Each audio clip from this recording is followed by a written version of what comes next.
आप सभी का मेरे चैनल पे फिर से स्वागत है। आज मैं फिर एक नई कहानी के साथ आया हूँ, बट आज की कहानी दूसरी कहानी से थोड़ी अलग है। तो आप सभी से रिक्वेस्ट है, सभी से अनुरोध है, इस कहानी को पूरा देखें, आधा अधूरा ना छोड़ें, क्योंकि ये कहानी बहुत ही इंटरेस्टिंग होने वाली है। तो चलिए बिना देर किए इस कहानी को शुरू करते हैं। ये कहानी एक उत्तर प्रदेश के गांव की है, छोटे से गांव की है, जिसका नाम है हरदोई। जिस गांव में एक इंसान रहता है, एक लड़का रहता है जिसका नाम है रहमान। वो रहमान जो लड़का था वो नॉर्मल इंसानों से, नॉर्मल लोगों से बहुत ही अलग था। वो अपने आप को सबसे अलग बना के रखता था, किसी से बातचीत नहीं, कुछ नहीं, किसी से मिलना जुलना नहीं। वो अपने आप को पूरा अलग करके रखता था। और गांव वाले ये भी कहते थे कि वो रात को हमेशा कब्रिस्तान जाकर किसी से बात करता था, किसी को बुलाता था। तो यही सच्चाई जानने के लिए उस गांव में एक लड़का था जिसका नाम था रवि। वो बहुत ही साहस जुटा करके उसके पीछे पीछे एक दिन कब्रिस्तान गया और जा करके देखता है कि रवि कुछ घेरा बना के, कुछ जैसे कुछ कलर वगैरह होता है ना, जैसे तंत्र वंत्र करते हैं, वैसे कोई गोल सर्कल बना के, घेरा बना के कुछ मंत्र पढ़ रहा था। और रवि बहुत ही ये सब देख के घबरा गया, बट वो कैसे भी करके साहस करके वहीं खड़ा होकर वो देखने लगा कि वो रहमान जो है वो करता क्या है रोज कब्रिस्तान जा करके। तो वो अचानक से देखता है कि जो वो घेरा बना हुआ था, उस घेरे के अंदर अचानक से दो काली परछाई उभर के आती है। जो परछाई थी वो परछाई एक्चुअली एक जिन की थी। उस परछाई में से दो अजीब दिखने वाला इंसान, बहुत ही लंबा, अब उसका स्वरूप बहुत ही अलग था, डरावनी आंखें और आवाज़ इतनी भारी जैसे ज़मीन हिल जाए।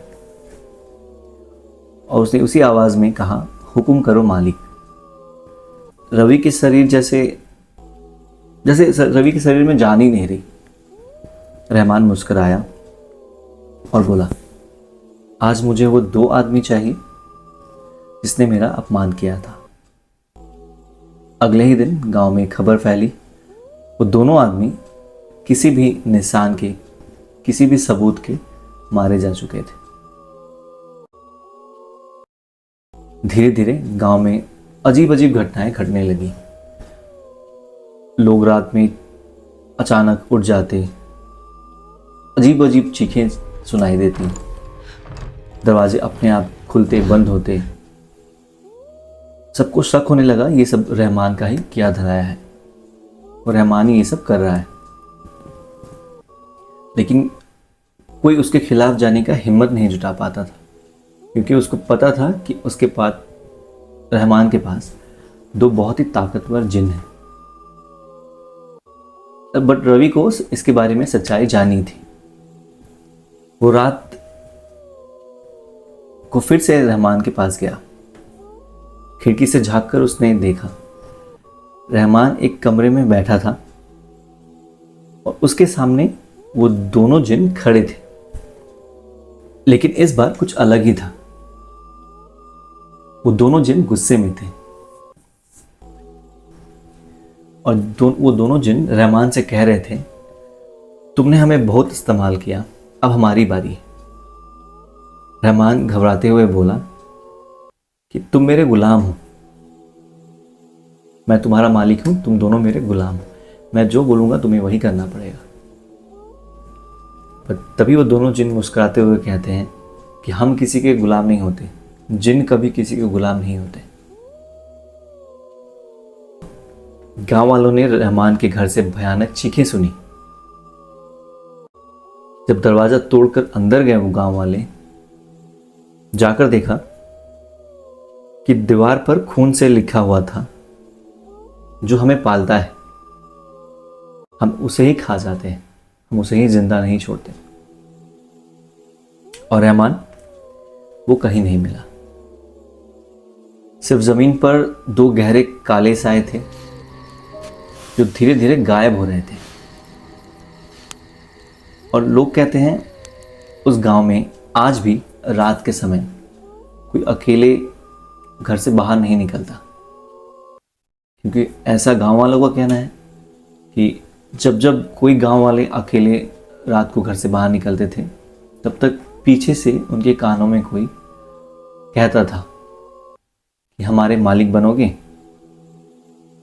मतलब वो जिन उन्हें कहता था कि हमारे मालिक बनो, हम तुम्हारे गुलाम बनेंगे। वो किसी के गुलाम नहीं होते, वो अपने मन के होते हैं। वो चाहे तो बिगाड़ देते हैं, चाहे तो बना देते हैं इंसान को। इसलिए जिन को पालना इतना आसान नहीं, जो कि रहमान ने जो गलती की थी जिन को पालने की, उसे अपनी गलती की सज़ा मिली। और आज भी उस गांव में लोग जब जाते हैं तब कोई भी रात को 12-1 बजे के बाद घर से बाहर नहीं निकलता। आज भी उन दोनों जिनों का उस गांव में खौफ है। लोग आज भी उस दोनों जिनों से डरे हुए हैं, डरते हैं। तो गाइस, आज का वीडियो इतना ही था। आप सभी को अच्छा लगा होगा वीडियो, अगर तो प्लीज़ लाइक एंड सब्सक्राइब ज़रूर करिए, ताकि और मैं नए नए वीडियोस बना सकूं। और प्लीज़ कमेंट में ज़रूर बताइए कि वीडियोस अच्छी बन रही हैं कि नहीं, ताकि मैं और नई सत्य घटना पे आधारित कुछ कहानियाँ ला सकूं, आप सभी के सामने उसको बता सकूं। तो चलिए गाइस, तब तक के लिए थैंक यू सो मच। फिर जल्द मिलते हैं एक नए वीडियो के साथ और एक नए सत्य घटना पर आधारित कहानी के साथ। तब तक के लिए थैंक यू।